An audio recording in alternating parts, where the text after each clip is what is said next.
bikers. This was due to unruly attendees and multiple fights involving large groups of unsupervised youth. Attendees started to leave, however, fights continued throughout the exit. At 8:53 p.m., we received a call for approximately 50 youth who were about to fight on the northeast corner of the park, adjacent to the children's playground area, essentially on the corner of 42nd and Lloyd, area right behind us here. One of our plainclothes detectives were first to arrive on scene. As he arrived, he immediately encountered the suspect indiscriminately firing what we believe to be a fully automatic converted weapon from the intersection of 42nd and Lloyd back towards the playground area of the park. The shooter struck a victim multiple times. Our detective immediately engaged the suspect, firing a service weapon. The suspect then fled northbound on foot from 42nd and Lloyd, running between the homes to the north. Another detective gave chase through the alleyway and then took the shooting suspect into custody at gunpoint. Life-saving measures were performed on the victim by MCSO, and that victim was transported by ambulance for treatment to a local hospital. The victim was later pronounced deceased at that hospital. The suspect was uninjured by the detective who engaged him and was also medically cleared by Milwaukee Fire Department. At approximately 9:35, our agency was notified by a local hospital that they had a walk-in gunshot victim. That victim is a 15-year-old male, and at this point, it is believed he was also struck by the shooter. The detective involved in this incident is a 27-year veteran of our agency. The detective has been placed on administrative leave per our policy. The MCSO is the lead investigating agency in this incident. Again, victim 1 is deceased, 17-year-old. Victim 2, 15-year-old male with non-life-threatening injuries, also from Milwaukee. The suspect is a 17-year-old male from Milwaukee. Coincidentally, on May 20th, our sheriff's office previously arrested this suspect for a charge of felon in possession of firearm.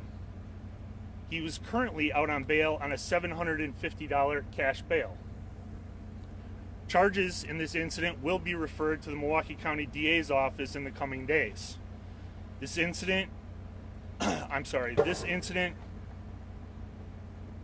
During this incident, we recovered 3 weapons.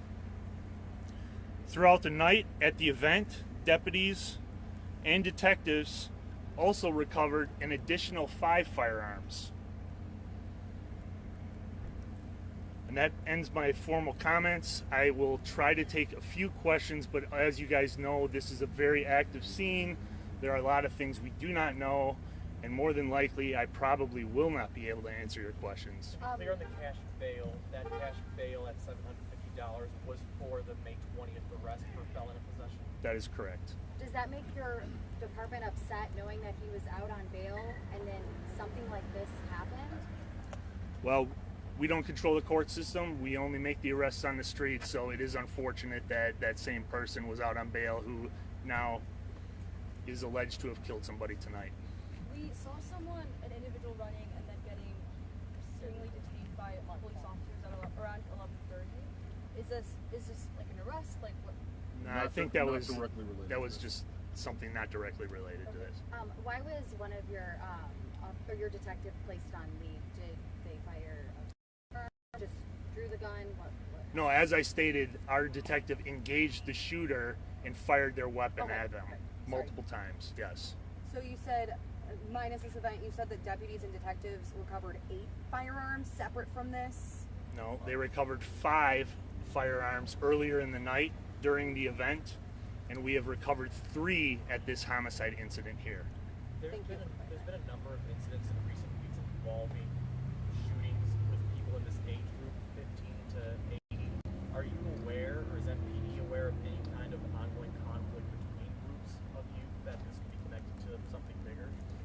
that could tie into the investigation, so I'm not going to comment on that.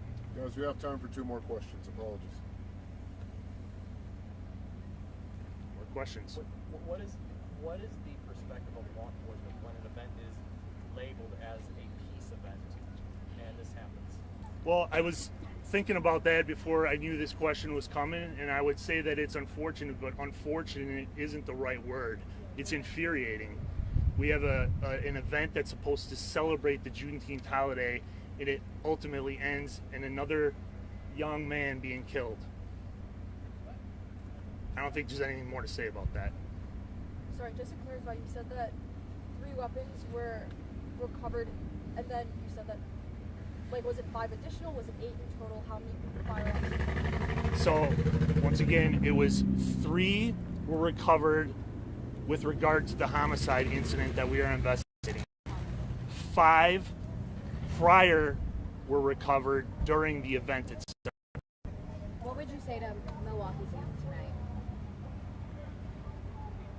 I would say that it's time to settle our differences with adult conversations, perhaps address things as adults or as close to being adults as we possibly can as youth, and stop bringing guns to arguments and stop bringing guns to events that are supposed to be for the city and its celebration, whether it's this event or any number of upcoming events. We do not need any more deaths. We do not need any more indiscriminate shooting. We do not need any more violence in this city, and it needs to stop. Thank you. Thank you. Guys, I'll follow up with you tomorrow in writing with further detail as we get it. Thank you so much. Cool. Thanks, guys.